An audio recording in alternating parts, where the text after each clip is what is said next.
আল্লাহর কাছে তওবা করেন, ও মালিক দুনিয়ার মোহাব্বত দূর করে দাও, আখিরাতের মোহাব্বত অন্তরে ঢুকায়া দাও।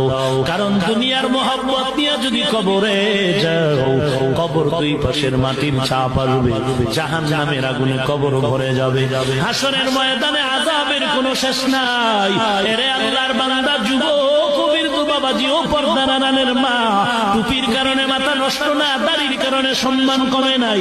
আমিও মায়ের সন্তান, কোরআনওয়ালার মা ও মা, তুমিও মা, কোরআনওয়ালার বাবাও একজন বাবা, তুমিও সন্তানের বাবা।